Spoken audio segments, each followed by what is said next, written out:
Bueno, nada, benvidos e benvidas aquí a presentación de este libro de Roberto Mera. Teño aquí, isto está aí Emilio que ten todo mallado. Vou sacar isto para falar, senón do que despois falaremos devagar, porque antes imos ver aí un vídeo. Só quería decir unha cousa, bueno, gracias a Roberto por ofrecerme a presentar o libro que leín de moi bo gusto, logo falaremos del. E cando entrei aquí estaba pensando unha cousa. Resulta que eu non caín despois na conta lendo o libro, non? E que é bastante especial. Resulta que Alejandro Viana foi, se non me equivoco, o primeiro presidente da compañía de tranvías, non? Primeiro non. Non. Non, pero foi presidente. Presidente da compañía de tranvías. E estamos na sala tranvía e sabedes o tranvía que é importante para o Porriño, como está aí nesa foto. Entón temos unha conexión estupenda para arrancar. E nada, simplemente que antes de arrancar imos ver aquí un pequeno vídeo cortiño sobre isto que se chama un book trailer do libro.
Bueno, ese é o vídeo que fixo tamén Emilio, que está ali. Esquecín citar tamén, non sei se alguén do círculo da directiva por aquí. Bueno, agradecerlle ao círculo tamén que nos cedera aquí a sala para presentar o libro, porque a presidente xa me dixo que non podía estar, xa nos comentar. Entón, bueno, o agradecemento tamén, porque ainda que non o pareza, por neste pobo non hai así moitas salas un pouco de tamaño que se pode facer isto decentemente. Non sei se o falou ou falaste baixiño. Seguro que falou baixiño. Sí, seguro que falou baixo e non proxecto ben, porque eu non son actor como Tatán, que está aí, entón non aprendín a proxectar aí. Bueno, o libro de Alejandro Viana, que escribiu Roberto Mera sobre o seu tío bisavó, non? Despois dunha investigación moi prolongada de moitos anos, pois é un libro que a verdade se lee moi ben. A min deume moito placer leelo, e é a historia de unha persoa que eu creo que é imprescindible na historia, eu diría casi recente, ou que formou parte casi da correa de transmisión de Galicia, do que deu despois, porque sin unha persoa como Alejandro Viana moitas cousas que viñan despois non terían pasado, sobre todo no exilio intelectual de México, que, como lle escoitei un día decir ao profesor, meu profesor e profesor de moitos miles máis, meu aprezado profesor Xesús Alonso Montero, o exilio galego foi cuantitativamente moi importante, seguramente o que máis en Argentina, pero cualitativamente en calidade intelectual seguramente o máis importante sexa o de México, e niso ten moito que ver, sen dúbida, Alejandro Viana na salvación de moita xente que axudou a fuxir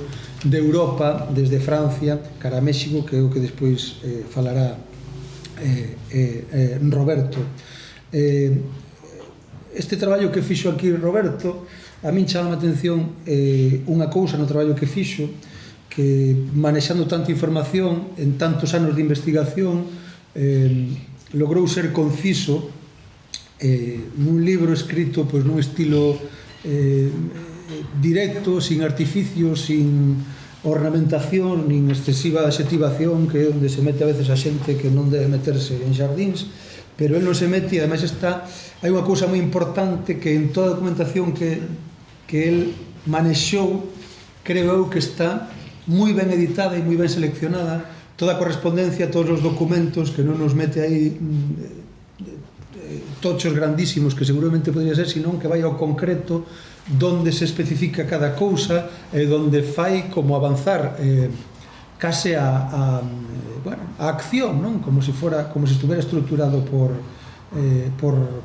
capítulos, non? Quer dicir, sobre todo hai moita, digamos, relación epistolar, e a min gustame moito tamén estes traballos epistolares ben editados. Por certo, falando do exilio, recomendamos un libro maravilloso que non sei se lestes, que é a relación epistolar entre Eduardo Blanco Amor e Suárez Picallo, que está editado en Chan da Pólvora, que se chama Querido Eduardo, que iso que é unha maravilla, tamén das miserias todas que foi o exilio. E nada máis, só decir que estou aquí honrado de presentar este libro e honrado de honrar a memoria de persoas que contribuíron a isto que eu decía, ser a correa de transmisión do exilio e ser un pouco a continuidade do que somos, non? E para min isto é unha historia apasionante de España e dunha idea de España que se borrou porque imperou outra idea de España que é a que leva onde nos está levando con determinados partidos, a París, a Marsella, a África, a México, en definitiva unha peripecia vital e política que para min é fascinante neste libro, non?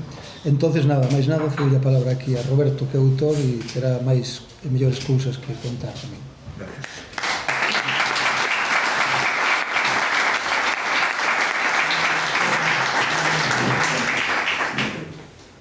Bueno, bons días a todos e a todas. Moitas grazas por estar hoxe aquí. Eu estou sorprendido, tiña así as miñas dúbidas pola hora, non? Un sábado ao mediodía.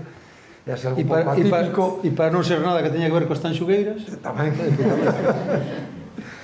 Bueno, para min, primeiro, grazas ao Círculo Recreativo Cultural por deixarnos este local para facer este acto, a Alfonso pola presentación.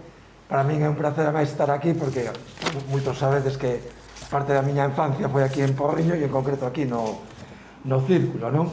Entón, bueno, sempre volver aquí un pouco volver a unha parte da miña vida, non?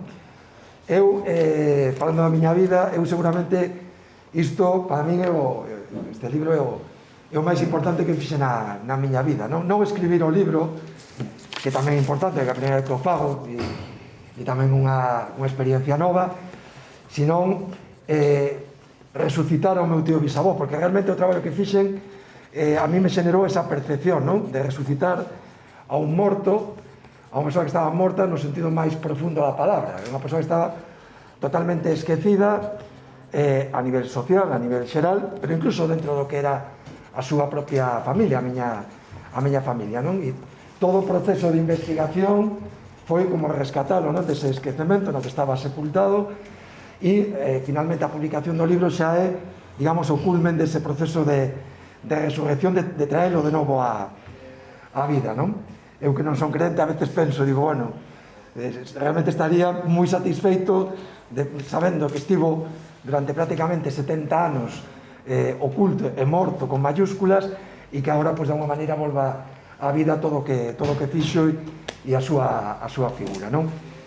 E por que se conseguiu a resurrección de Alejandro Viana? Bueno, pois por pura casualidade, como acontece moitas veces con todas as cuestións que teñen que ver coa memoria histórica nun país que digamos, sofriu e sofre unha anomalía democrática, que foi ese paso da ditadura á democracia, sin que houbera un traballo de reparación, de recuperación e de xustiza, e que levou precisamente a que incluso a día de hoxe ainda sexa polémico, non? Falar de memoria histórica, de reparación e de xustiza, non? Algo sorprendente a estas alturas.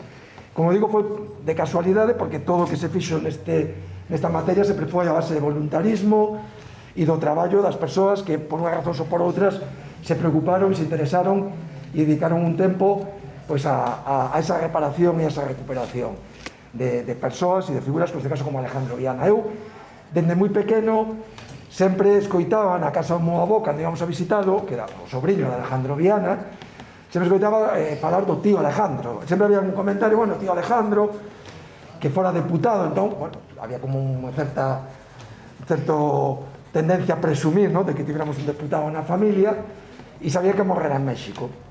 Pero nada máis, sabía que era moi querido, porque de feito o meu irmán pequeno se lle puxo de nome Alejandro en memoria dese famoso tío Alejandro, e había máis Alejandros na familia que tamén tiñan ese nome por ese motivo.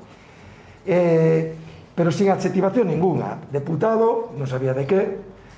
E despois, ademais, co tempo, como souben que o meu avó fora a guerra no bando de Franco, eu tampouco tiña unha formación como para saber que daquela non se escollía o bando cando vivías aquí, non? E entón, pero me fixe un pouco prexuizo de que, bueno, o meu avó debía ser un pouco daquela corda, e como tiña tanto aprecio polo seu tío, pois o seu tío por aí andaría tamén. E, bueno, sería procurador nas Cortes franquistas, bueno, iría para México como tantos da familia que foron a emigración a América, e, por lo tanto, aí quedou a cousa. Ata que xa, pasados moitos anos, cando un ten e colle unha formación política, unha mínima formación histórica, un día de casualidade, e menos mal que se deu esa casualidade, pois, digamos, fixen a ecuación, se me encendeu aí unha luz, e dixe, vamos a ver, deputado, México foi o destino dos exiliados, así que foi ser deputado republicano. E preguntei ao meu avó, e efectivamente mo confirmou, dixe, de que era deputado? Pois era republicano. Entón, que foi? Auxilio a México, efectivamente. Bueno, confirmada esa hipótese, o meu avó sacoume unha carpeta que tiña ali guardada, de que nunca falara na vida. Estou falando xa de principios do 2000, eu xa tiña casi 30 anos, e, por lo tanto, xa pasara tempo, non? E sacou unha carpeta con algunha información que tiña el, manuscrita, algúns datos que ela anotara, algunha fotografía, e un recorte do Faro de Vigo, dos anos 90, donde se falaba sobre todo da vida de Alejandro Viana en Vigo, pero se comentaban algunhas pinceladas moi por enriba do seu papel no exilio e da axuda humanitaria. Moi vago, pero suficiente como para decir, bueno, aquí temos un personaxe na familia moi interesante, habrá que averiguar e sacar máis información, non? E a partir de aí, pois, decido iniciar ese traballo de búsqueda de datos. Primeiro, coas fontes orais. Lamenteime, evidentemente, de que se me encendera a salud tan tarde, pois se me podía ter encendido antes, porque xa na década dos 90 morrera bastante xente que tivera relación con el, que tivera trato con el, por temas familiares, xente de exilio. Pero, bueno, ainda así, o primeiro foi recuperar toda a información das fontes orais, que ainda había bastantes, sobre todo no ámbito familiar, empezar a buscar documentación tamén no ámbito familiar, atopei moitas fotografías, e isto é unha anécdota que sirve tamén para ilustrar esa desmemoria, esa falta de aprecio, non? Por determinadas figuras, ou esa estigmatización, non? Que tamén levou a moita xente a non querer falar disto, ocultar o que se tiña. Falando cunha sobrinha política del, me di que sí, que ten fotos, que ten un álbum de fotos, e digo se me pode facer copias das fotografías, e a veces non, vouche mandar o álbum, porque isto está aquí eso está aí nun fallado, e calquer día tiran con el, porque aquí non lle interesa a ninguén iso, non? E efectivamente mandoume un álbum de fotos, unha xoia de 50, 60 fotos de Alejandro Viana, dende os anos 10, 20, 30, hasta que morre no exilio no ano 52, non? Bueno, empezo todo un traballo de investigación, moitísimos arquivos, de toda a súa vida, o libro só é do 36 en adiante, logo explicaré por qué, pero dende 1877 que nace, e con 14 anos se vai a Vigo, bueno, o rastro documental que deixou foi espectacular, porque en Vigo fui descubrindo que fora un personaxe a nivel social, político e empresarial de primeira orde, e e, por tanto, deixou un rastro espectacular a nivel, por suposto, de documentación oficial en todo tipo de arquivos, a nivel hemerográfico, nos xornais, estaba prácticamente a diario pola súa actividade social e política, e, bueno, foi aparecendo moitísima información, a que posterior ao 36 tamén moi dispersa, en Bilbao, en Salamanca, en Madrid, moitos arquivos en Madrid, en Galicia moitos arquivos tamén, en México, en Francia, e deixou pegadas por todas partes, non? Ese traballo foi avanzando e xa depois de 10 anos xa tiña unha cantidad de material cuantitativamente espectacular e cualitativamente tamén, e xa, bueno, teño a percepción de que tiña, digamos, como un puzzle moi amplo completo, non? Donde incluso había cousas que ao principio faltaban, había lagoas, pero que afortunadamente iban aparecendo moitas veces dunha forma moi curiosa e sorprendente, porque dentro das fontes de información hai unha que non é moi habitual para este tipo de traballos, pero que pola actividade del pois sí apareceu, que é a información bibliográfica, sobre todo de memorias de exiliados, non só de exiliados moi coñecidos de renome, senón persoas máis anónimas que ao chegar a América escribían as súas propias vivencias e as publicaban como autobiografías, e donde aí, pois, moitas veces, casualmente atopaba referencias a Alejandro Viana porque fora xente que tratara con él en Francia para poder marchar para América, non? De feito, nunha parte do libro hai unha parte das máis épicas, digamos, cando escapa de París a Burdeos porque os nazis están a punto de entrar na capital francesa, e aí tiña pouca información de que pasara en Burdeos, e o atopo nas memorias dun exiliado que se chamaba Ramón López Barrantes, que era o expresidente do Banco Exterior de España, que conta como chegar a Burdeos, vai ás oficinas dese servicio de evacuación onde se atopa con Viana, e conta todo o que fala con Viana, o que Viana lle di, incluso pon en primeira persoa a Viana falando nas súas propias memorias, e me permite, pois, poñer luz nese punto escuro que tiña nesa parte da súa vida, non? Por tanto, moitísima información con orixes absolutamente variadísimas. A investigación, ainda que, digamos, arremata no 2010 no sentido de que aí empezou a escribir, non? Teño todo ordenado, empezou a redactar toda a súa vida, pero a investigación realmente non rematou e non creo que remate nunca, non? Porque ainda hoxe en día siguen aparecendo cousas. Afortunadamente, con todos os avances técnicos que hai, hoxe en día, investigar neste tipo de vidas é máis doado e xa abre máis posibilidades. Antes ibas a arquivos onde sabías que polo tipo de fondos que había, pois podía haber información radio, pero porque xa tiñas ti unhas pistas que te orientaban hacia aí, non? E logo tamén, bueno, as búsquedas eran un pouco complexas porque fondos moi grandes, tiñas que ir mirando que partes en concreto podía haber documentación, información. Hoxe en día, coa digitalización dos arquivos, tanto públicos como privados, as búsquedas a través de internet son moito máis doadas, con palabras clave, entón eu periódicamente sigo buscando, non? A ver se aparecen cousas novas. E fago ben, porque de feito hai poucos anos, por exemplo, buscando, de repente me aparecen 30 cartas de Alejandro Viana a Bernardino Machado, que fora o presidente da República Portuguesa, que se tivera que exiliar a Galiza cando se produce o golpe de Estado e a dictadura, empeza a dictadura de Salazar, e se exilia na Guarda, e iso me permite descubrir que Viana era, ademais de moi amigo del, era como anfitrión de Bernardino Machado e de outros exiliados portugueses aquí en Galicia nos anos 30, non? Con as típicas postais destas manuscritas que estaban na Fundación Mario Soares, no arquivo Bernardino Machado. A mí nunca se me ocurriría ter ido a Portugal a ese arquivo a buscar esa documentación, porque non tiene ni máis mínima pista ni o máis mínimo indicio de que Viana tivera relación con este señor, non? E como iso máis cousas que siguen aparecendo en estas últimas semanas, me apareceron novas cartas a Giral, a outros persoeiros que se subiron hai pouco ás plataformas, porque, como digo, hai moita dispersión de arquivos, tanto públicos como privados, sobre todo da guerra civil e do exilio, non? Bueno, no ano 2010 aproximadamente, digamos, xa teño o puzzle aparentemente completo, ainda sabendas de que poden seguir aparecendo cousas, pero do que tiña non faltaba nada para poder xa, digamos, darlle forma a súa vida, non? E o que fago é redactar un traballo de investigación. Claro, ese traballo de investigación trasladado a este formato de libro, se se publicara así tal cual, serían, estos son 240 páxinas, eso serían sobre 1600 ou 1700 páxinas trasladado aquí. e ademais con infinidade de citas a pé de páxina donde vou indicando de onde saco cada información. Se cada por de formación profesional eu teño que demostrar e probar todo o que digo, non deixar dúbidas sobre a veracidade do que se recolle no traballo.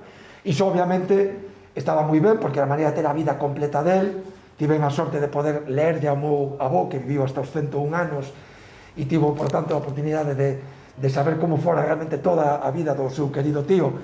Pensar de que cando se produce a guerra o meu avó ainda tiña 23 anos, o sea, tivera moita relación co seu tío, pero durante un período moi pequeno, non, de tempo.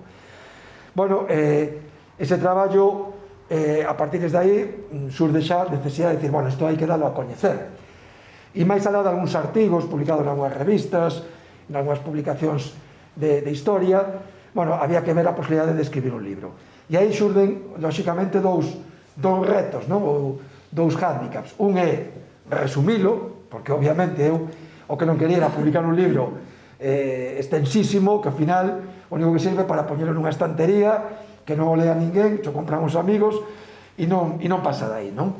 Ten moito interés seguramente para investigadores, como me pasou a mí, que atopei traballos destes moi densos que a mí se me foron útiles, pero a mí o que me interesaba era dar a coñecer a vida de Alejandro Viana e en concreto que fixera sobre todo depois da Guerra Civil, non? Entón había que resumilo. E resumilo, bueno, a mí me costa resumir, espero xe non dar exemplo, pero me costa bastante resumir as cousas, e máis neste caso, cando é un traballo interesante, onde hai unha componente afectiva, o problema é, bueno, e que recorto aquí, non? Entón, cada vez que recortaba, pois doíame, porque máis te quedas con esa sensación de que a xente se vai perder, cando isto se publique, se vai perder esta información, non?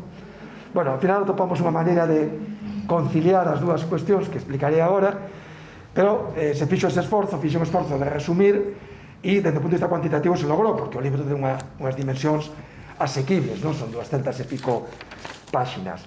E despois había tamén o reto de cambiar o estilo, porque evidentemente o que tiña escrito tiña un estilo académico, un estilo moi denso. Eu, de estilo literario, nada. É dicir, eu o que escribo normalmente son moita nota de prensa e moitas demandas judiciais, pero fora diso non teño así grandes dotes literarias, e ainda que era consciente de que o traballo tiña un contido épico e un contido casi como de película, pois dixe, bueno, e como fago eu, no? Para que isto non sexa aburrido, ademais de ser curto, que sexa interesante. Bueno, a sorte que tiven, e non hai tanto mérito meu, como decía antes Alfonso, é un libro que se lee facilmente, non está ben que o diga eu, pero bueno, mo di a xente que o leu, e non son os amigos, que deses non te podes fiar moito.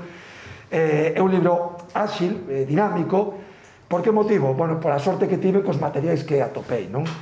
Unha parte grande dos materiais son cartas del, cartas de outras persoas que se relacionan con el, documentos oficiais que tamén están redactados dunha forma, incluso documentos dos servizos secretos franquistas, etc., que ademais teñen unha peculiaridade que aínda facilita máis que o libro sexa entretido, non? E é que daquela xente non escribía como escribimos nós hoxe en día, non? Daquela escribían con un estilo literario, casi, non? Con esa solemnidade, tiña unha forma de escribir moi coidada, casi literaria, non? Entón, claro, un momento que afortunadamente me din conta e dixen, vamos a ver aquí, o que teño que facer para que isto sexa entretido é poñer a falar os protagonistas e que falen eles, e eu falar o mínimo posible. E eu simplemente ir conducindo, ordenar os materiais, de maneira que sexa áxil, efectivamente, que non sexan tostóns, que as referencias literais sexan as imprescindibles, e deixar que a trama discurra como foi realmente e que sexan os materiais os que se expresen, non? Bueno, así o fixen, e eu creo que o resultado é bastante bo, pero precisamente por ese motivo, non tanto por mérito meu, sino polos materiais que afortunadamente atopei. Incluso hai cuestións, o libro está todo documentado, é dicir, todo o que está aí ten base documental. Non quere dicir que aquí aparezan todas as referencias das fontes, porque senón sería tamén moi difícil de ler con pés de páxina continuos. Entón, as únicas fontes que se citan aquí expresamente son as que teñen que ver cos fragmentos literais. Pero hai moitas cosas que conto eu, que algún podería dicir, bueno, e isto por que conta isto? De onde saca este dato, esta información? Todo está baseado no traballo de investigación e ten fontes que se van poder máis consultar ainda que non estén no libro, non? Que en internet. Incluso, ainda que vexades algún tipo de expresión ou de referencia que poda aparecer unha licencia artística que eu me tomo en absoluto. Hai unha pasaxe, por exemplo, onde se conta que era un día soleado e que collen o coche en Figueres para intentar escapar para Francia, que hai uns bombardeos na estrada, que se ten que... Cando poño que é un día soleado non é que eu me estou inventando, é porque nunha fonte oral que está ademais en YouTube colgada, esa persoa que estaba con Viana conta así, que era un día soleado, por lo tanto, eso está documentado, non? Bueno, para combinar, para completar, digamos, o que era a finalidade do libro, facer algo agradable, algo que permitira popularizar a figura de Alejandro Viana o máximo posible e que ao mesmo tempo recortar e non citar as fontes pois non supuxera tampouco, digamos, un sesgo no traballo, o que fixemos foi crear unha páxina web donde se pon toda a información, todas as fotografías e tamén o traballo de investigación. Non está ainda colgado porque estou unha hora depurando para que este ben encaixado co libro, pero en breve estará aí tamén, primeiro a disposición dos investigadores, que son os que máis lle pode interesar todo ese tocho, pero tamén de calquera persoa que por calquera motivo, despois de ler o libro, quera buscar ou simplemente comprobar que algo que se ve aí é certo ou de onde sae eso que se afirma, non? Eu vou vos ensinar aquí moi rapidamente, porque se tamén un pouco máis ameno isto, algúns exemplos de esta documentación que comentamos. Teño miles e miles de documentos, de cartas, moitas é certo que son de formulario, porque cando estaba en Francia pois había moito documento, moita carta que era para comunicar a concesión dun subsidio, para comunicar un embarque, que non ten máis valor que iso, era casi burocrático, non? Pero hai moitas que si teñen un contido que é o que se recolleron no libro. Bueno, estes son algunhas das cartas que falamos antes, a Bernardino Machado. Isto é unha carta a Alexandre Bóveda. Bueno, vai sirvendo no que vou comentando e tamén no libro como o círculo de relacións de Alejandro Viana era con muitísimos personaxes que todos coñecemos de sobra, do ámbito social, do ámbito político a nivel galego, a nivel do Estado, a nivel municipal de Vigo, e vos chamará sobre a atención como é posible que unha persoa que estaba nese círculo e que además tiña papéis importantes, seguramente casi ninguén te viera escoitado nunca na vida falar ni siquiera o seu nome, non? Ni siquiera te escoitado o seu nome e apelido, non? Isto é unha información, por exemplo, de cando ele estaba no Concello de Vigo. Ele teña moita relación con Portugal, cando organiza un partido entre o Celta e o Porto para recaudar fondos para un sanatorio en Portugal. Isto é unha entrevista en El Pueblo Gallego no 33, cando se presenta ás eleccións da Segunda República por Izquierda Republicana. Isto é unha carta a Martínez de Barrio, que era presidente das Cortes, donde propón a Amado Garra como embaixador en Lisboa. Algúns vos sonará Amado Garra, un dos principais agraristas do movimento agrarista que era de Pontarés, que Pontarés ten unha rúa, ademais. Isto é un documento xa durante a guerra, cando dous fillos dun sobrinho quedan orfos durante a guerra e ele é nomeado titor. Isto é unha ficha do Servicio de Evacuación de Republicanos Españois que ele dirixía en Francia. Isto é outra ficha xa de filiación de un refugiado, asinada por Viana, abaixo, vedes aí a Viana, que era a súa sinatura como director do SERE no 39. Esta é unha carta de Viana como director do SERE, das centos, con casi miles de cartas que recopilei. Estas son unhas declaracións que fai Alejandro Viana en París ante os xornalistas no ano 40, cando empezan a ter problemas coas autoridades francesas, cando a policía intervén os locais, as oficinas deste servizo, sin cauta de documentación, de cartos, etc., donde ten que facer unhas declaracións moi diplomáticas para salvar esa situación. Esta é unha postal que lle manda a súa irmán xa dende Burdeos, cando xa están fuxindo dos nazis.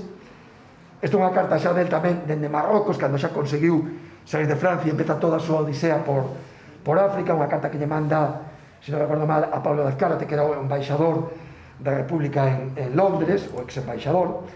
Esta é unha ficha de inmigración da muller, cando chega a muller no ano 47 a México. Esta é a ficha del, cando entra como asilado político en México.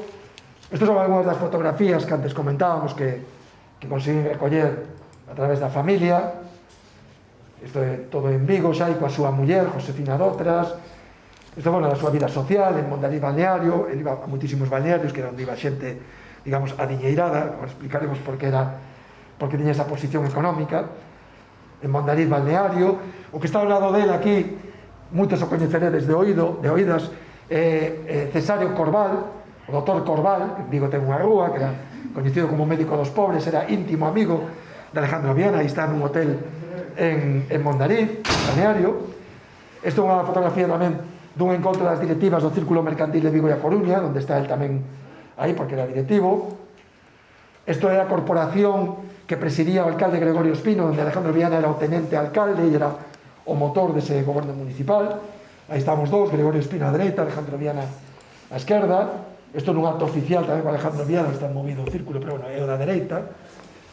Un acto oficial en Vigo. Isto en Portugal, como dicía, tiña moita relación con Portugal. Isto nun balneario, entre os ríos.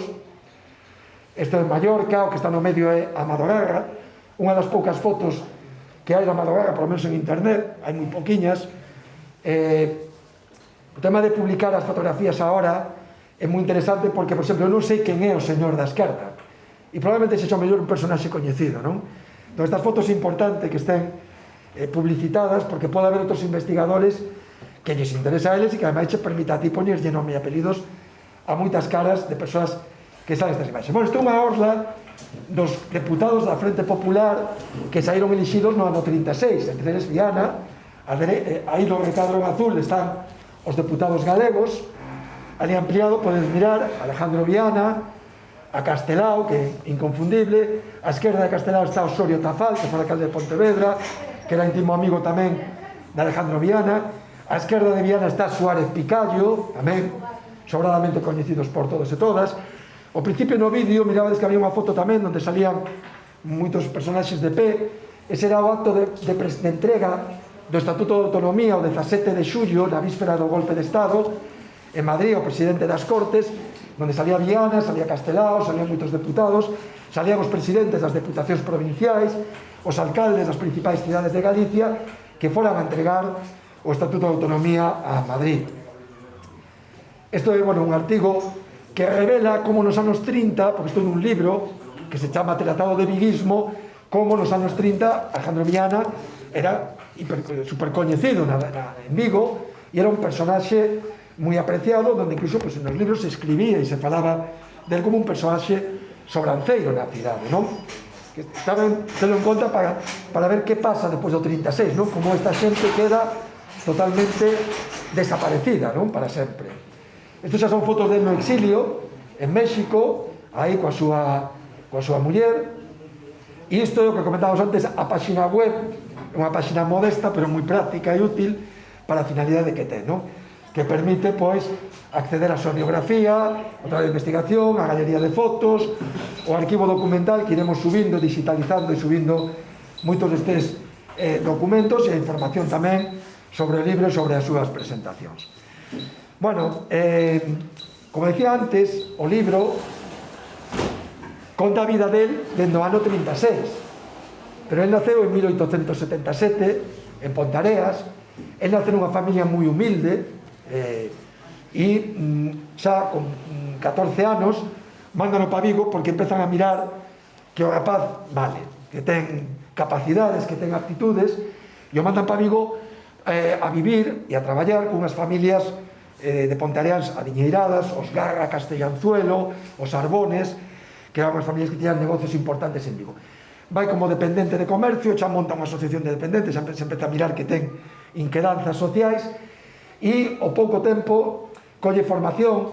Aquí hai cuestións curiosas, non? Porque naquela época os xornais tiñan aquilo que chamaban ecos de sociedade, non? Hoxe en día non hai, pero que neste caso pois permite saber cousas como, por exemplo, que se formou no círculo mercantil, en contabilidade, en cuestións empresariais, e efectivamente ao pouco tempo, xa con 20 e poucos anos, xa o poñen de xerente dunha empresa na que logo acaba sendo socio e conselleiro delegado, unha empresa con moi poquinhos socios, pero unha empresa moi potente e moi curiosa, que era unha empresa dedicada a comercialización e exportación de ovos, e que tiña case un monopolio da recollida de ovos na provincia de Pontevedra e no norte de Portugal, con delegacións en Matosiños, en Marensa, moitas vilas de Galicia, onde eles recollían os ovos dos produtores, dos pequenos produtores, e os exportaban a Inglaterra, Marrocos, etc. E curioso porque en teses doutorais sobre as exportacións do Porto de Vigo, despois das conservas e pouco máis, aparecen os ovos como que ten máis volumen nos anos 10 nas dúas primeiras décadas do século XX, o que ten máis volumen de exportación. E era a única empresa que había na zona. Eso explica como, efectivamente, ele conseguiu ter unha grande fortuna. Económicamente era unha persoa que vindo de nada, pois o que poñemos no vídeo, non? Un home feito a sí mesmo, como consigue ser unha persoa adiñeirada de convertirse, pois, nesa persoa típica da burguesía industrial do primeiro terzo do século XX, que ao mesmo tempo que tiñan moitos cartos eran persoas con un nivel de compromiso social, de visión progresista, avanzada, en todos os ámbitos, no político, no social, etcétera, etcétera. Bueno, él a partir de aí se casa con Josefina Dotras, que é dunha familia de conserveiros, de xente que viñera de Cataluña para aquí nos tempos da Salgadura. Se convirte tamén en conserveiro, representante da directiva da Asociación de Conserveiros da Ría de Vigo, é representante dos exportadores de Vigo, en xestións diante do Estado para intentar mellorar as condicións do Porto de Vigo. Bueno, empeza a destacar moito todo o que é a vida empresarial, acaba sendo presidente de Tranvías Eléctricos de Vigo nos anos 30 e un dos promotores do estadio de Balaídos nos anos 20. Bueno, él, como digo, amasa unha fortuna importante ao cambio, e isto tamén son cálculos, bueno, estimados, pero que sirven para ter unha idea orientativa. Él nos anos 30, no 36, cando a Garda Civil fai un informe do seu patrimonio, o patrimonio que ten o cambio, hoxe en día sería aproximadamente 3 millóns, 4 millóns de euros. O sea, era unha persoa moi ben posicionada económicamente, que se codeaba cos Curbera, cos Fadrique, con todas esas familias que xa tiñan, digamos, un apelido de rancia molengo e unha situación económica moi potente, non? Bueno, dicía que os cálculos fixemos con cuestións tan curiosas como que, por exemplo, o meu avó recordaba cando o meu tío bisavó saiu elixido deputado, regaloulle o primeiro soldo de deputado, mandoulle un sobre, eran 1000 pesetas, non? No ano 36 eso era o soldo dun deputado en Madrid.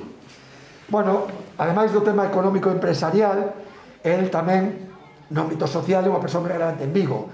É fundador do Ateneo, é cofundador con Portela Valladares e oito máis del Pueblo Gallego, que se convirte dos principais e dos xornais de máis calidade que tivo o noso país naquela época, o primeiro conselleiro delegado del Pueblo Gallego, é fundador do Ateneo, é presidente do Círculo Mercantil de Vigo, que daquela era toda unha institución na cidade. Monta tamén, se lle fan homenaxes en Vigo a él, ao Dr. Corbal, e deciden montar varias fundacións de apoio á infancia para destinar eses cartos que se recadan neses actos de homenaxe. Era unha persoa, obviamente, moi altruista. Ese tipo de empresariado que tiña esa visión de que debían devolver á sociedade o que a sociedade lles dera a eles como emprendedores e como empresarios, portanto, moi sensibilizados coa vida dos demais e, sobre todo, das persoas con unha vida máis difícil, non? Bueno, no ámbito político, el xa, tamén moi novo, métese xa no movimento republicano de Vigo, no ano 23 ou 26 é teniente alcalde no goberno de Gregorio Espino, é realmente o motor do goberno, na prensa está todos os días aí como o motor do goberno, nas liortas coa oposición. Gregorio Espino era máis a figura institucional e ele era o motor dese goberno. Gregorio Espino dimite, el queda de alcalde durante varios meses, a xente quere que siga de alcalde, pero el tamén renuncia por os mesmos motivos que Espino, non? Con que tiña unha íntima amizade. Xa nos anos 30, no ámbito político, el se convirte no presidente de Izquierda Republicana, o partido de Manuel Azaña, na provincia de Pontevedra, ten moita relación cos galeguistas, participa en actos o 25 de xullo en Vigo con Castelao, con Valentín Paz Andrade, intervindo tamén el neses actos como representante de Izquierda Republicana, porque había unha boa relación entre as dúas forzas políticas nos tempos do estatuto, non? Do referendo, e acaba sendo deputado no ano 36, cando se presenta na candidatura da Frente Popular, tamén con Castelao e moitos outros moi coñecidos, sale en febreiro 36 elixido deputado. E chegamos entón a xuño do ano 36, cando se plebiscita o Estatuto de Autonomía, e el ven a Vigo o 28 de xuño para votar nese referendo, e o día seguinte regresa a Madrid, non? E vos conto toda esta parte anterior ao 36 porque no libro se liquida en 3 páxinas, son 2 páxinas dunha forma moi telegráfica para contextualizar, sin entrar en moitas fonduras, porque sería imposible se non teníamos un libro de 500 páxinas, pero é importante ter isto presente para entender o que logo se conta no libro, non? Quen era Alejandro Viana no ano 36, cando se empeza a contar a historia? Viana era unha persoa que tiña casi 60 anos, o sea, non era un rapaz en ese momento. E máis, el se mete xa en políticas, en niveis de deputado, e o di en alguna entrevista, porque naquela época o concepto da política, da participación política non tiña nada que ver co actual, non? E el se mete en política e el mesmo di, para ele como, ainda que era ateo, di que é como un símbolo sagrado, non? A acta de deputado. Para ele é como colofón a toda unha vida, non? Donde eles xa teñen a súa vida arreglada, xa conseguiron de todo no ámbito persoal, social, etc. E iso como unha cousa honorífica, non? E como unha oportunidade de, como decía antes, de dedicar unha parte do seu tempo aos demais, a mellorar as condicións de vida do resto da xente, non? E aportar todo o que podan aportar de forma casi altruista en favor do ben común, non? Bueno, el chega aquí o 28 de xuño, vota e o día seguinte se marcha para lá. O último que se podía imaginar, obviamente, é que non iba a volver nunca máis a súa casa, que non iba a pisar nunca máis o seu fogar, que non iba a volver nunca máis a súa cidade, nin o seu pobo natal, Pontareas, onde iba todas as fins de semana, que non iba a volver a ver na súa vida a moitos dos seus familiares, a moitos dos seus amigos, dos que logo nas semanas seguintes, nos meses seguintes, se vai enterando de como morren. Moitos deses que salen con el na foto entregando o Estatuto de Autonomía, nos días seguintes son asasinados aquí en Galicia. Eran amigos, moitos íntimos amigos de todo ese periplo vital xa de 60 anos, non? Era o último, como digo, que podía imaginarse, o último que podía pensar é que iba a estar 11 anos separado da súa muller, hasta que se volven a reencontrar en México, non? E a partir de aí, entendendo o que pode supoñer como trauma ou como impacto ese choque, esa vida truncada, nós ademais ahora falamos disto sabendo como acabou a historia. Isto temos que engadirlle a componente da incertidume dende que empeza a guerra, que día a día non sabes que vai pasar mañá, non? Durante a guerra el está aí sempre ao pé do cañón, participa en todas as sesións de cortes en Madrid, en Valencia, en Cataluña, sempre ao goberno, en moitísimos movimentos de galegos que están tamén na guerra nesas cidades, incluso participa nas cortes máis, na sesión de corte máis dramática, a de Figueres, nos sotos do castelo xa con bombardeos, en febreiro do 39, que xa hai solo 50 deputados nesa sesión, dos casi 500 que eran, ele é un deles, os que está aí con 3 galegos máis, entre Suárez Picallo, e nos días seguintes xa todo se derrumba, hai que escapar, el cruza os Pirineos, con 500.000 persoas máis que atravesan a Francia, e nese momento pues, tamén podemos preguntarnos, bueno, que necesidade tiña el de quedarse en Francia? El tiña, afortunadamente, tiña patrimonio en Portugal, é dicir, el pudo salvaguardar os seus recursos económicos da unha parte importante da actuación dos franquistas, que algo si lle incautaron, pero bueno, tiña capacidade de sobra para marcharse para México, donde xa tiña, por certo, 2 sobriños que xa se exiliaran, non? Pero el decide quedarse en Francia. Bueno, o nomean inicialmente xefe dun servicio, xefe dunha sección do Servicio de Evacuación de Republicanos Españoles, que é a sección, o Servicio de Migración, que é o que se encarga de organizar o tema dos barcos para empezar a sacar exiliados. Pensade que cando se cruza a Francia, que é unha parte bastante descoñecida, seguramente incluso da xente que está máis metida na política, na historia, que é algo que ten de bo libro, ¿no? Que contextualiza e dá información sobre cosas que son moi descoñecidas. Eu teño amigos que saben bastante disto, pero que sorprendeu, non sabían que no momento que se cruzou para Francia, que se meteron a xente en praias con 90.000 persoas, con alambradas e pouco máis, e que non tiñan nin idea, e bueno, se exiliaron, bueno, conseguiron escapar e fixeron a súa vida. Non, e que ainda houve un sufrimento incluso a veces maior que o que fora o soportado na guerra, non? 90.000 persoas, moitas morreron neses campos nas praias francesas.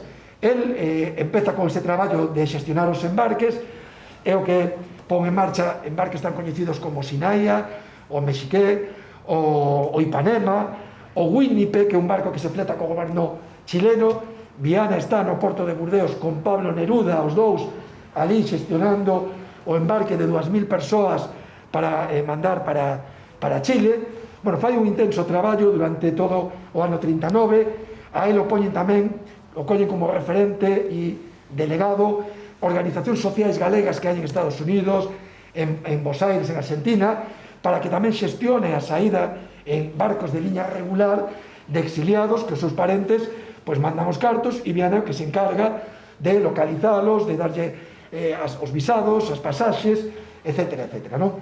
Mas durante o 39, a finais do 39, Osorio Tafal, que era o que estaba de director do servizo, ainda que teña un papel máis institucional que activo, se marcha xa, e Negrín, que era o presidente do goberno da República, no exilio, decide nomear a Viana xefe xa, director xeral de todo o servicio de evacuación. Xusto cando é nomeado, empezan a máis os problemas cos franceses, intervencións judiciais, intervencións policiais, teñen que estar declarando no xulgado investigados polas actividades, para saber a procedencia do diñeiro.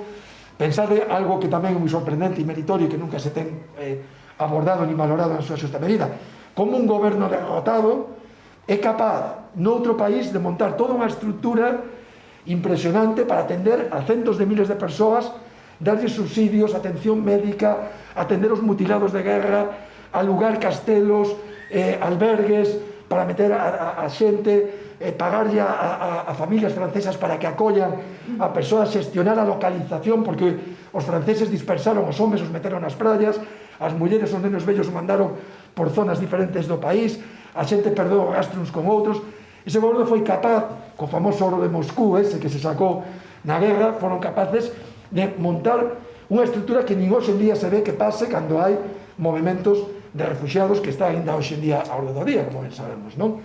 Bueno, el, como digo, se pon ao frente do servicio, ten que sortear todas as dificultades francesas, actuar xa casi nunha sorte de clandestinidade para seguir mantendo esa actividade de apoio aos refugiados, e chegamos así a xuño do ano 40, cando xa os alemáns entraron en Francia, se están aproximando a París, e aí, pois 2 días antes, el marcha de París cara a Burdeos, con boa parte da poboación parisina, que escapa dos nazis, chegan a Burdeos, aínda fletan un último barco neses días en Burdeos con 500 refugiados, onde se marcha casi todo o persoal que aínda quedaba en Francia dese servicio, pero el non marcha. El aínda se queda ali, xestiona o alochamento de Negrín, do ministro de Facenda, de Casares Quiroga, co que tiña tamén moita relación. Eses 15 dirixentes que incluso intentan que Azaña marche, e Azaña decide que porque xa está enfermo, está xa nunha situación que non quere marchar, consigue marcharse tamén unha cosa moi rocambolesca nun barco escondidos con identidade falsa, e el tampouco se marcha, se queda en Burdeos. Non sabía moi ben o motivo, hasta que un día atopo nun libro que se publica de correspondencia co embaixador de México en Francia, que era un país que lle daba unha certa protección aos refugiados e aos exiliados, atopa unha carta de Viana ao embaixador donde explica o porqué. E o porqué é moi sinxelo, di que decide quedarse no momento que os alemáns toman incluso a cidade de Burdeos, porque considera que a súa obriga é seguir axudando os refugiados que todavía permanecen en Francia, non? É dicir, un exemplo de valentía e de coraxe impresionante, porque evidentemente ninguén lle va a reprochar que se marchara como marcharon os demais para non poñer en risco a súa vida, porque pouco máis había seguramente que facer, non? Decide quedarse aplicando esa máxima de que o capitán é o último en abandonar o barco, e se queda ali sabendo que vai a arriscar a súa vida, e efectivamente aos poucos días empezan os secuestros da Gestapo e da Falange, moitos deles moi coñecidos, como de Compáis, o presidente da Generalitat, ou non fai falta ir tan lonxe, o Fernández Vega, José Antonio Fernández Vega, o doutor Fernández Vega, que era de Ponteareas, que era amigo del, que fora gobernador civil en Málaga, que é secuestrado, enviado a España, e 2 anos despois é fusilado por os franquistas, non? A él tamén o intenta secuestrar, está tamén documentado, afortunadamente consigue eludir ese intento de secuestro, se esconde, cruza Francia de oeste a leste hasta preto de Suiza, e aí queda escondido durante un tempo, agardando a ver si os mexicanos, co goberno francés colaboracionista dos nazis, dá unha certa protección e se pode conseguir embarcar e sair. Consigue finalmente un embarque dende Marsella, e o que tiña que ser unha viaxe de 15 días para chegar a Buenos Aires e rematarse con toda esta odisea, se acaba convertíndolo de novo nun periplo épico por África de prácticamente un ano. Unha viaxe prácticamente dun ano, dende xaneiro do 41 ata novembro do 41, donde teñen que estar vivindo no barco durante 5 meses en Dakar, dentro do barco, en condicións dificilísimas, e donde ele, ademais, volve de novo a exercer como valedor dos refugiados, cos seus contactos cos mexicanos en Francia, cos republicanos en Inglaterra, conseguindo incluso cartos para soster e axudar a supervivencia desas 200 refugiados que van nese barco con centos de xudeos e de persoas de outras nacionalidades tamén que fuxen de Europa, non? Se convirte de novo, como digo, noutra odisea. Bueno, como vedes, xa casi fixen spoiler no libro, pero hai moitas cousas que non contei, que están no libro, están aí todo explicado, pero como vedes, visto, parece sorprendente, non? Que non se soubera nada desta historia, non? E deste personaxe. No libro se fala, un pouco comercialmente, non? O Schindler galego, non? Porque é certo que vos se buscades en internet, pois tedes o Schindler mexicano, que foi Gilberto Bosquis, con quen el tivo moita relación, que era o cónsul en Marsella. Está o Schindler portugués, Aristides de Sousa, que era tamén diplomático portugués, que axudou aos xudeus en Francia, pero que eran dous personaxes que traballaban baixo paraguas diplomático dos seus propios estados, non como eles que estaban casi nunha especie de semiclandestinidade, traballando daquela maneira en Francia e logo coa persecución xa dos alemáns e dos franquistas, non? Entón, evidentemente hai moitos Schindlers e outro día un amigo historiador me comentaba con gracia, pero tamén con razón, dicía, bueno, eso de que Viana é o Schindler galego non é moi correcto. En realidad debería que dicir que Schindler é o Alejandro Viana alemán. Primeiro xa por razóns cronolóxicas, porque é posterior a Alejandro Viana, non? A primeira actuación é a que fai Viana. E segundo, porque, bueno, postos a mellor a comparar, pois habría que facer comparacións de outra maneira, non? Bueno, o certo é que o que non deixa de reflexar todo isto é a anomalía democrática que ten o que sofreu o Estado español, non? Esa transición mal feita e que a estas alturas, estas historias, si se coñecen sexa por pura casualidade, porque a mí un día se me encendeu esa luz e fixen esa ecuación casualmente e a partir de e porque o meu avó tiña algo ali guardado e porque entón decido empezar a investigar e a cantas historias haberá como estas que non se rescataron e mellor non se rescatarán nunca. Se eu non tivera feito isto, e non é porque sea un mérito meu, senón por poñer de manifesto esa anomalía, se eu non tivera feito isto, isto teria quedado esquecido para toda a vida e para sempre, non? E eu creo que ademais de rescatalo porque é un acto de xustiza tamén é unha forma de tamén termos referentes dunha época que foi cortada polo SAN, donde despois, pois, como todos sabemos, pois todos estes referentes, os que se salvaron, evidentemente, se foron para auxilio, digamos, a súa pegada, na maior parte dos casos, salvo casos moi coñecidos, no que hubo un mantemento da súa vida, da súa historia, dos seus valores, do seu legado, na maioría dos casos, pois, en absoluto, non? Incluso dentro, como vedes, das súas propias familias. Bueno, Alejandro Viana non ten a día de hoxe, obviamente agora vai non ter, en breve non ten ningún recoñecemento en ningún lado, a pesar de que, como vedes, non só a historia da súa propia vida, sino con quen se relacionaba, son persoas todas que teñen a súa rúa, o seu recoñecemento, Gregorio Espino, Amado Garra, Suárez Picallo, calquera de todos os que formaban parte do seu entorno, e agora evidentemente é o momento de que tamén se lle faga ese tipo de recoñecementos. Pero realmente os recoñecementos máis alados simbólicos do nome dunha rúa, que logo moita xente non sabe nin quen é a persoa que ten dedicada a esa rúa, o máis importante efectivamente é dar a coñecer a vida a través dun libro. É certo que hoxe en día os libros xa non están de moda, non sei se estiveran moi de moda, pero hoxe en día estas cosas chegan máis co audiovisual. Fixemos este book trailer, a ver se logo alguén se anima a facer a película. Aquí o problema é que non temos un Spielberg ou alguén que teña un interés especial en facer a película sobre o exilio, sobre a guerra civil, que ainda está pendente, non?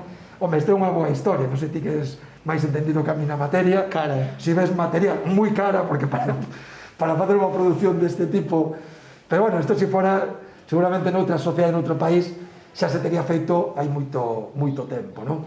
Entón, bueno, pois nada, eu remato con isto, agradezovos a vosa presenza hoxe aquí. Teño que agradecer tamén a Belagua, a editorial, que apostou por publicar o libro, que hoxe en día tampouco é fácil, que as editoriais é moi difícil manter unha editorial e sacar libros adiante, que decidira, como digo, apostar polo libro con ilusión e facer un bo produto. Eu, polo menos, sin ser moi entendido na materia, creo que o libro, na presentación, na maquetación, está moi ben, moi bonito, moi acorde coa historia que se conta nel, non?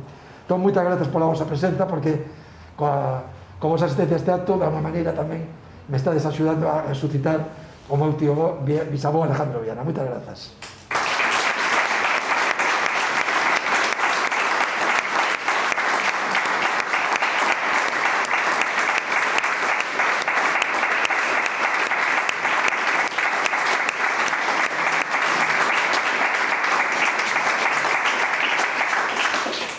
Bueno, non sei se queredes facer algunha pregunta a Roberto tamén, que aproveitando que está aquí, bueno, citaches o de bueno, que dos campos de concentración en Francia. Tamén quería citar aquí a Tatán e a súa irmán que están aquí, que recentemente se publicou un libro na editorial Galaxia que son as memorias increíbles do seu pai, que se chamaba Santiago Rodríguez Salinas, que se chama IOTP Barraca 16, e bueno, ese libro estuvo inédito durante 3 décadas casi, e agora está editado. Eu creo que entronca moito ese libro tamén con esta historia de Alejandro Viana e co que acabas de contar, non? Pois sí, a verdade, nos, en realidade, na familia, tivemos a facilidade de que a historia que se publica ahora do meu pai foi escrita por ele. E admiro o traballo de Roberto, porque tratar de encaixar todas as pezas, non, para consolidar o libro e contar a historia de Alejandro Viana, que me parece super interesante, ademais, dun galego na diáspora, dun galego que, bueno, que na época de... Todo hai que decirlo, porque estes pequenos actos o que celebras hoxe, tanto que fixemos nós, tanto o artigo de Pato, entronca un pouco con unha memoria, por exemplo, que teño aquí ao lado de Raúl, ¿no?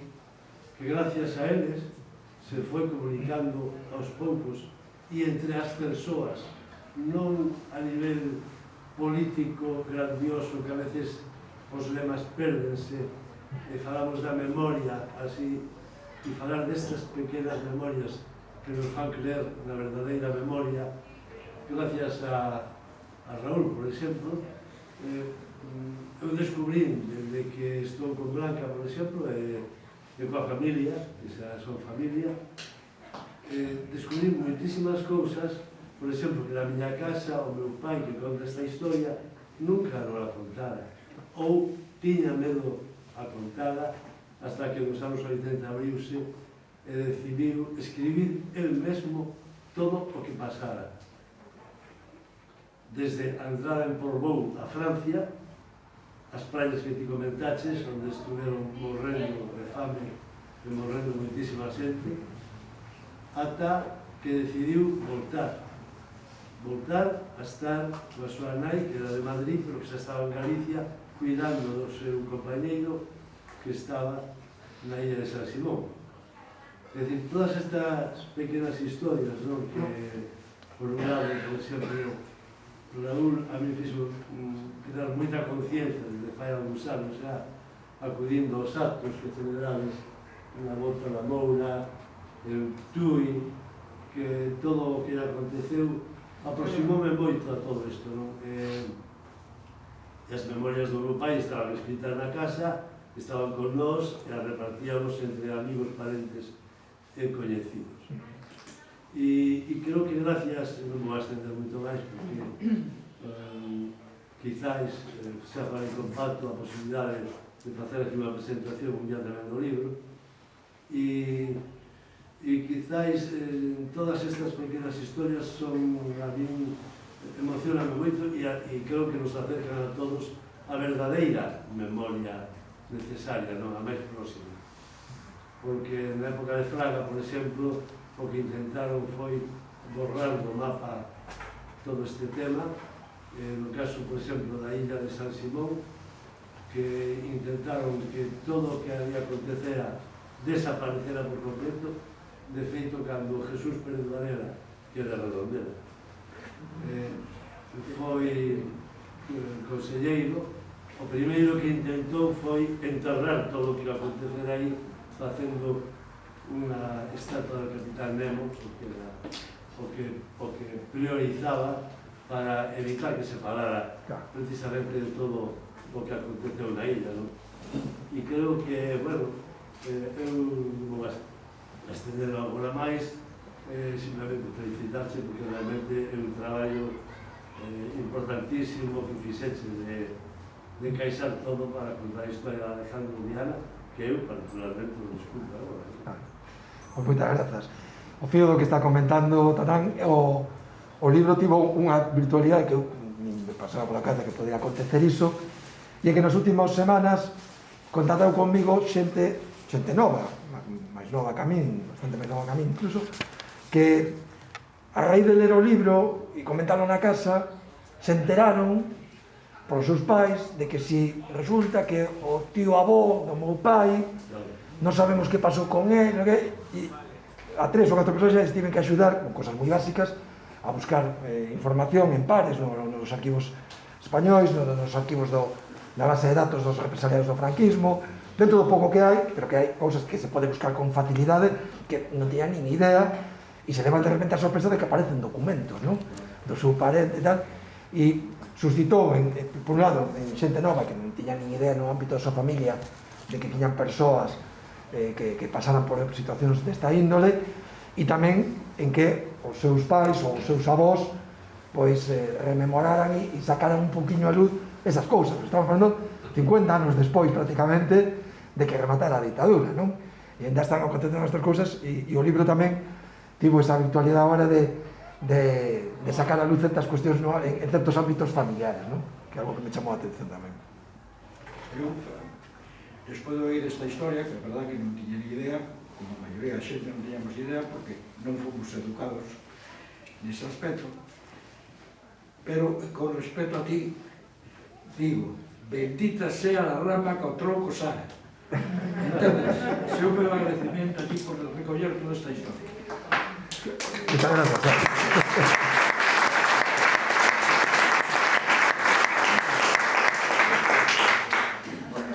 Tú, cantos archivos foches ti de cantos sitios?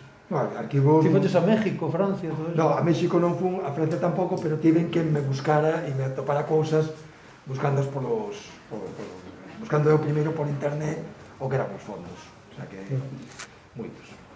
Bueno. Podes comentar que hai libros ali que teño... Bueno, sí, hai libros aquí a venta e está o autor para firmalos, entón rematamos, non? Sí, porque se non van ser horas hai que tomar o vermut e dá tempo para os comer.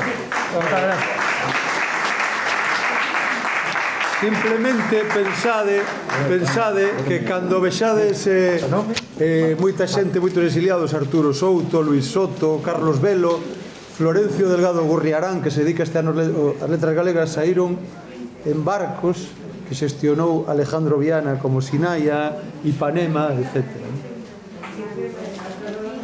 Serafín Ferro. Tú sabes a historia de Serafín Ferro?